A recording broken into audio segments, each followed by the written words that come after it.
Falar em reforma não é tão fácil como se pronunciar o nome reforma. Reforma para a igreja tem uma palavra muito profunda que vai além de uma reforma. É uma reconstrução geral. Reforma para a história do cristianismo significa sangue, suor e lágrima. Preço pago com vida. Preço pago no fogo, na tortura, na perseguição, na morte. Reforma não começou com Martinho Lutero. Ela veio um pouco atrás, alguns séculos. No final, Deus honrou Martinho Lutero para que a partir dele, a reforma fosse uma coisa concreta. Mas até chegar a Martinho Lutero, os alicerces que foram cavados foi com muito sangue, com muito suor e com muita lágrima. John Hus. John Hus nasceu em Husinec, que fica a 75 quilômetros de Praga, a capital da Boêmia na época. Por que chamava-se Boêmia? Por causa de uma tribo celta que veio antes do quarto século e povoou aquela região. Eles eram da tribo Boí, Boêmia, e assim ficou. O nome mudou de acordo com o estabelecimento.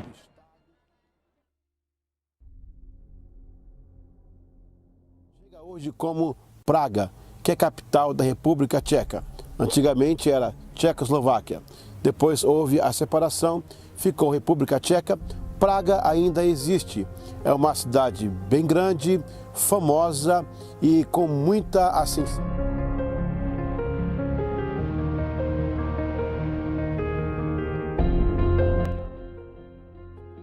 Charles, que foi fundada pelo rei Charles da época. Ali muita história foi escrita, entre elas a história de John Hus. Também passou por ali Jerônimo de Praga. O famoso Jerônimo de Praga também é dessa mesma cidade. Hoje lá está também o Museu da Tortura Medieval, onde mostram máquinas mortíferas que foram usadas para aqueles os quais a Igreja Católica chamava de hereges.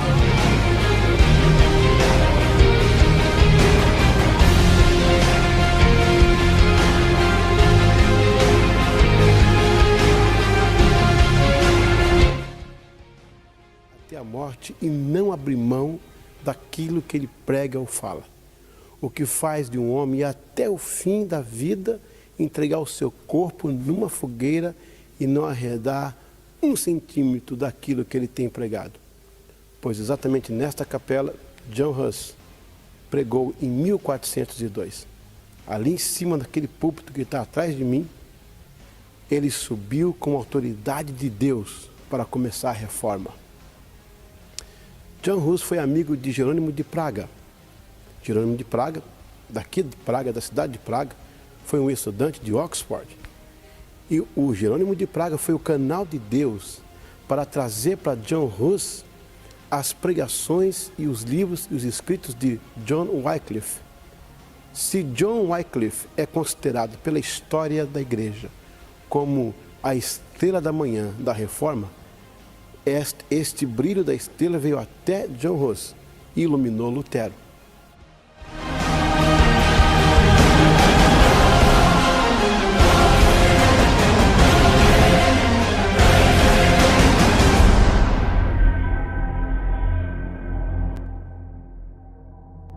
Começou aqui. Vem lá de Oxford, passa por Praga e estoura nas mãos de Lutero. John Hus foi um homem que entregou a sua vida completamente ao Senhor. Ele morreu com 40.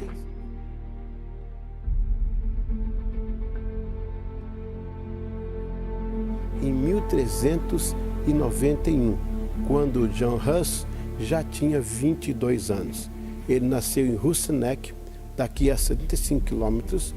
Ele nasceu em 1369.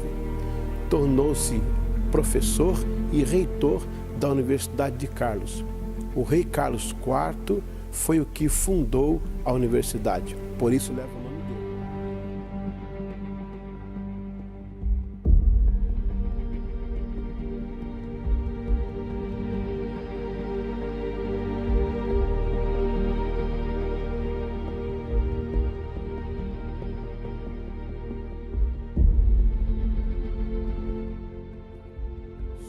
e reitor. E em 1402 ele foi nomeado como pregador desta capela. Esta capela, em sua construção, quando os dois homens que construíram, doaram esse terreno, esta capela para a universidade, para a cidade, eles declararam que só poderia falar aqui em tcheco. Então, quando John Hus veio pregar, pregou em tcheco, pregou na língua do povo. Na verdade, no começo, a capela era usada para ciências, discussões, vinham aqui os alunos, professores debaterem, e John Hus começou a usar como mensagem. E a mensagem de John Hus atingiu toda a região. As pessoas afluíam para estarem aqui. Aqui cabiam 3.000 pessoas. A capela foi feita para 3.000 pessoas. E aqui nesta capela, historicamente, a Rainha Sofia assistia os sermões. Por isso o povo afluiu para ouvir a mensagem de John Hus. Ali tomado por Deus, contestando alguns pontos do catolicismo, ele foi de encontro a muitas coisas que na época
eu só quero mostrar uma coisa aqui, na Capela de Belém, em Praga, a entrada da porta do púlpito do pregador. Vou pegar na porta que John Hus entrou. Veja aqui essa porta. Olha o tamanho dessa porta aqui. Ela é pequena. Aqui ó, perto dela fica grande, tá vendo? Uma porta pequenininha. O pregador para entrar aqui, uma porta pequena, tá vendo? O pregador para entrar aqui, ele teria que se abaixar. Era para lembrar, porque aqui ó, dá acesso ao púlpito, onde ele pregava. Era para lembrar que para você ser um pregador, você tem que se humilhar. Você tem que entrar no púlpito, cabeça baixa. Era um sistema de 600 anos atrás, para dizer ao pregador que ele tem que ser humilde, né?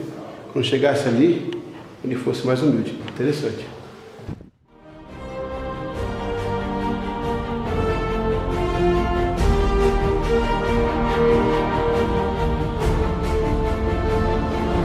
Chamado Jerônimo de Praga.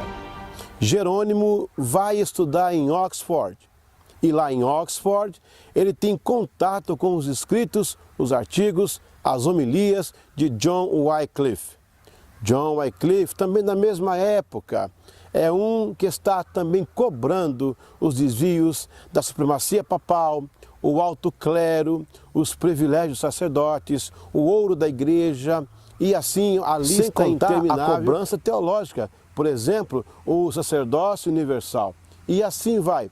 Essas homilias, essas frases, esses temas são também alvos de perseguição, porque o próprio John Wycliffe vai ser perseguido na Inglaterra, como também os seus seguidores, que foram os Lollards. Muitos morreram de formas trágicas. Jerônimo de Praga vai estudar em Oxford, na universidade, e lá ele tem acesso aos escritos de John Wycliffe e traz para Praga, aonde está o John Hus.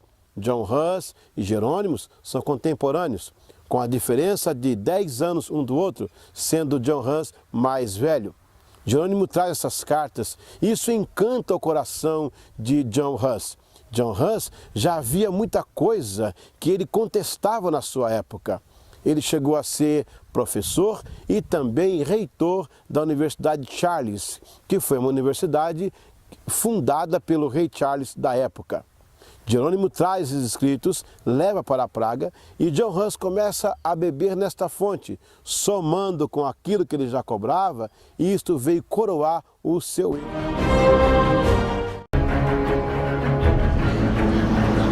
John Huss vê nos escritos de Wycliffe algo que está realmente comparado com aquilo que ele está pregando. A Capela de Bethlehem foi um anexo feito na época, doado para a universidade.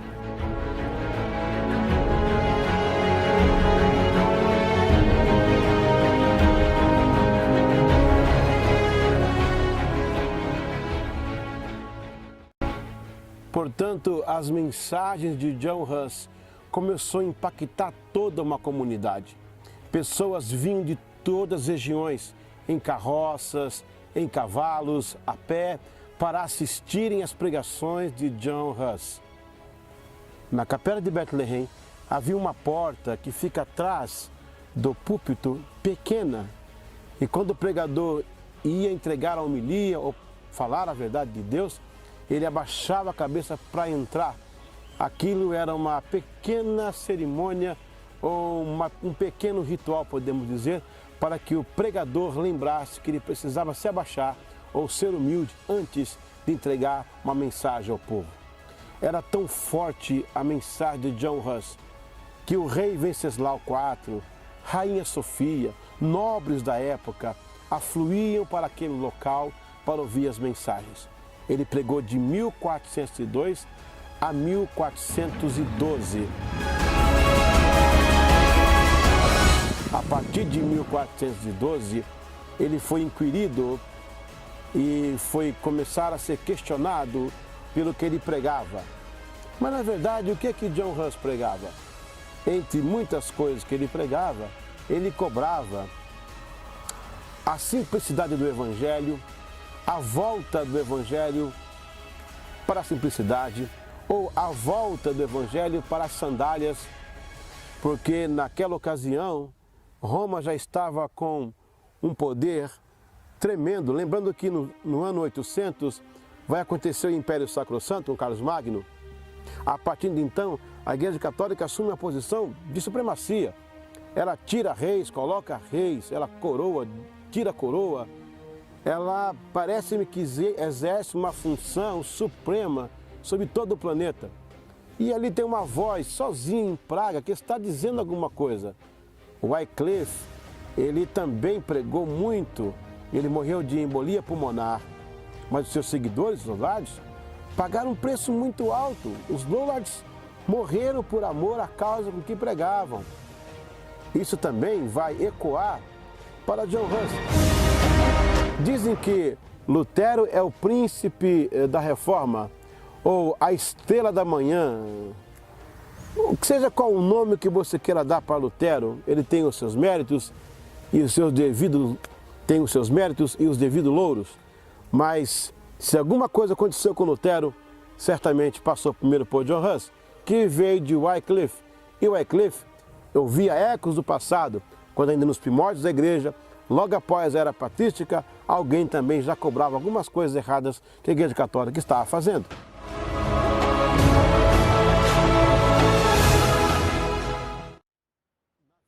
A sua mensagem começou a incomodar o alto clero, foi feita uma comissão e a Santa Sé mandou essa comissão para Praga a fim de averiguar o que estava acontecendo, porque o fenômeno de Bethlehem estava acontecendo naquela cidade. Uma das coisas pelas quais John Huss era questionado era porque ele pregava na língua do povo, mas você lembra que quem construiu a capela exigiu na sua doação que toda homilia ou toda palavra que fosse ali falada naquele parlamento teria que ser no vernáculo ou na língua original do povo. Imagine você, uma pessoa de costa, olhando para um altar, falando um idioma, que no caso era o latim, que ninguém conhecia. Agora o povo tinha a oportunidade de ouvir John Huss pregando no idioma oficial. Na verdade, ele foi um dos que deu uma arrumada no idioma. As entonações, algumas coisas de sinais que tem na linguagem tcheca hoje, é oriunda da pena de John Hus. Ele é muito respeitado culturalmente.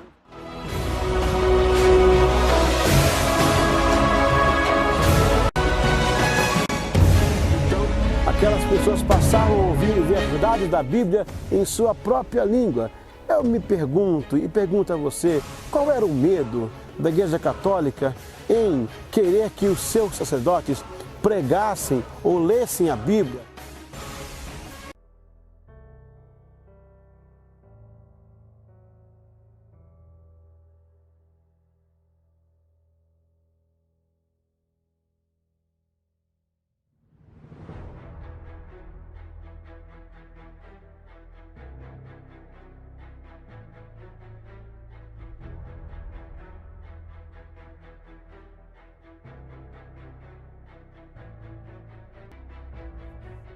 Estava por trás disso, a gente imagina, mas John Hus, ele ignorou isso e, atendendo ao pedido dos doadores da capela, começou então a pregar na língua tcheca. Olha, a rainha Sofia assentou-se várias vezes para ouvir John Hus pregar, como também o rei Venceslau IV e assim por diante, nobres, cátedras, alunos, camponeses, todos sentavam naquele local para ouvir a mensagem que Deus dava ao coração maravilhoso de John. É que no púlpito da capela de Bethlehem existe uma portinha que separa o pregador do púlpito. Para entrar no púlpito tem que abaixar a cabeça.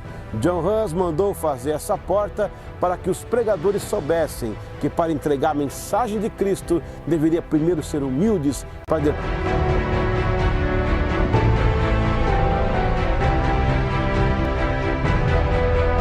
Essa questão da linguagem do povo, ele também começou a questionar algumas coisas que Wycliffe já falava e que ele deu mais força e ampliou a voz de Wycliffe. É como eu disse, lá em Lutero houve então o grande acontecimento da Reforma, mas aqui para trás, Wessel também, Savonarola e tantos outros contribuíram com sangue, com suor e com lágrimas.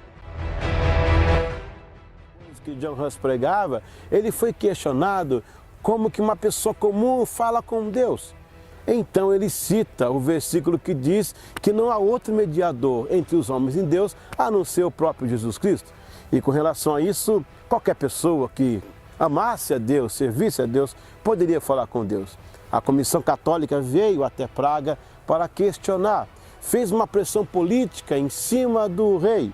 E aí para frente as coisas começam a ficar difíceis para John Hus.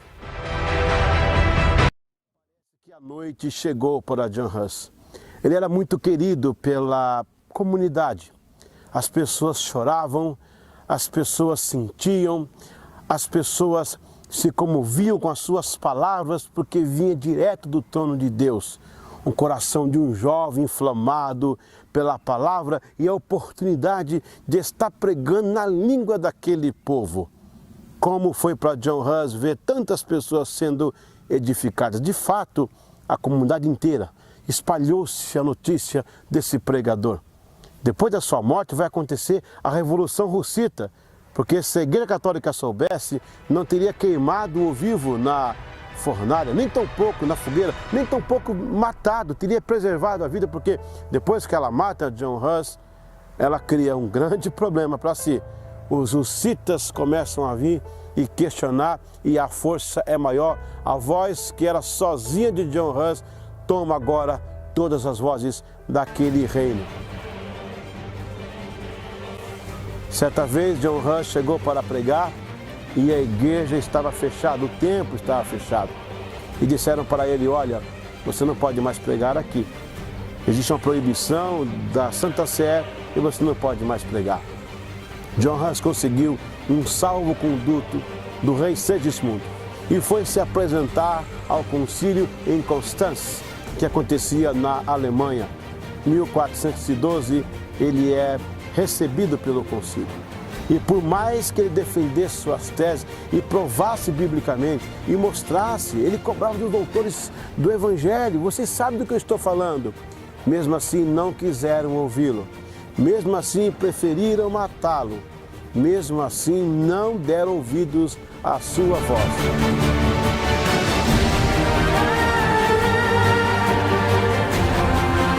E depois de muito penar, ele ficou preso num local fétido, terrível, local de tuberculose, de ratos, sujeira, quase morre ali.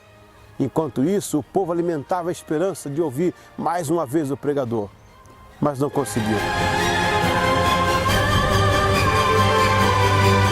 John Hus foi levado à fogueira no dia 6 de julho de 1415 em Constância, na Alemanha. Enquanto arrumaram o seu corpo para ser queimado, amarraram-no na estaca, colocaram então em sua volta palhas, fenos, paus, madeiras. Prepararam-se para queimar John Hus por causa da sua fé. Dão a ele a última oportunidade. O sermão dele está escrito por quem no dia ouviu e escreveu, por testemunhos oculares, está disponível tanto na língua tcheca como na língua inglesa, como também agora em português.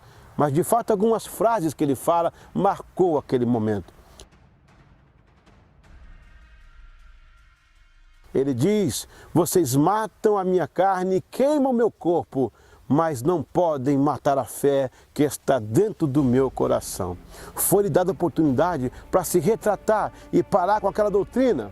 Então ele diz: vocês matam hoje o Hus, o ganso, porque a palavra Hus em tcheco é ganso. Daqui 100 anos nascerá o cisne e ninguém vai tocá-lo. De fato, uma profecia. 100 anos depois nasce Lutero. Ninguém consegue tocar em Lutero. Ele reforma a igreja e morre velhinho cantando: castelo forte é o nosso Deus, espada e bom escudo. Enquanto John Hus passava, a Igreja Católica mandou queimar os seus livros. E lá agora, colocado na estaca, até um fogo. E tudo o que eles queriam era ouvir os gritos de agonia de John Hus. Ele vai gritar, ele vai chorar, ele vai agonizar. Em vez disso, quando o fogo começou a queimar a sua carne e doer, ele começa a cantar o hino: Jesus, filho de Davi, tem compaixão de mim. Enquanto mais a fogueira aumentava, mais ele cantava: Jesus, filho de Davi, tem compaixão de mim. Os seus gritos de agonia e de dor foram transformados em altos louvores ao nosso Deus.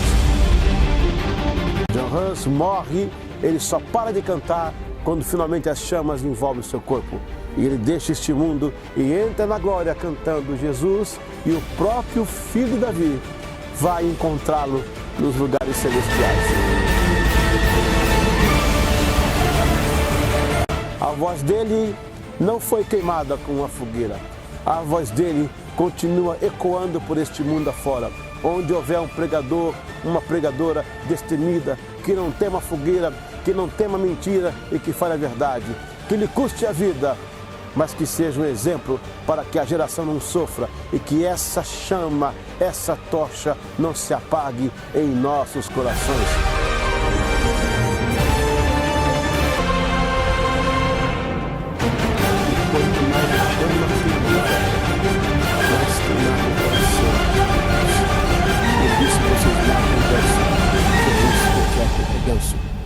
Mas daqui 100 anos nascerá o cisne e ninguém vai tocá-lo. Dizem que essa profecia foi para Lutero, porque 100 anos depois, 102 anos exatamente, Lutero nasceu. Quando o fogo começou a queimar a sua carne, ele começou a cantar: Jesus, filho de Davi, tem compaixão de mim. As chamas não puderam apagar o fogo da sua alma, nem a verdade do seu coração. Fica para nós, nos dias de hoje, uma lição profunda de que o evangelho que nós vivemos hoje foi pago. Começou com Jesus na cruz do Calvário, passou por Estevão na porta lá da entrada de Jerusalém, na porta das ovelhas. Passou por aqui também um dia, e em outros lugares também, especialmente na vida de John Hus. Jerônimo foi morto também na fogueira, 1 ano depois. 1 ano depois, o seu discípulo também foi queimado. A Igreja Católica queimou muita gente na fogueira, mas não queimou a fé do nosso coração. Não nos roubou a verdade que um dia foi entregue por Jesus a cada um de nós. fica a lição de John Hus. Sua luta, sua batalha, seu empenho, seu legado. Hoje não temos mais fogueiras. Também muitos não querem se queimar. Hoje nós temos a facilidade de ter um evangelho próximo. Que as palavras de John Hus fiquem em nosso coração. Jesus, filho de Davi, eu digo hoje, tem misericórdia da igreja do século 21.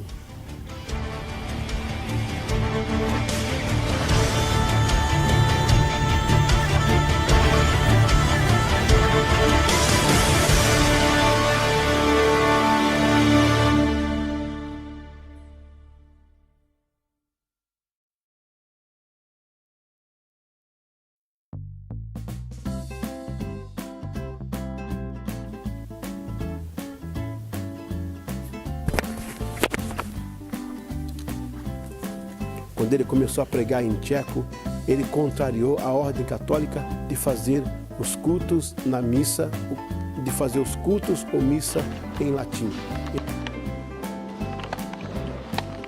A Capela de Belém foi fundada em 1391, quando ele já tinha 22 anos de idade, porque ele nasceu em Rocinec, a 75 quilômetros daqui, porque ele nasceu em Rocinec.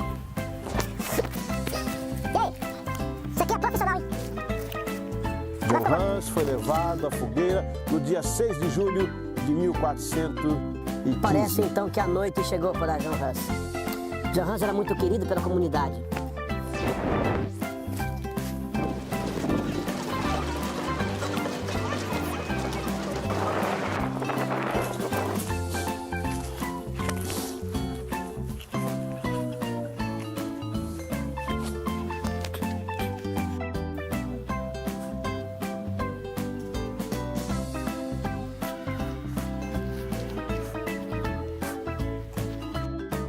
Sem contar, por exemplo, a lista teológica. Por exemplo, a cobrança do sacerdócio.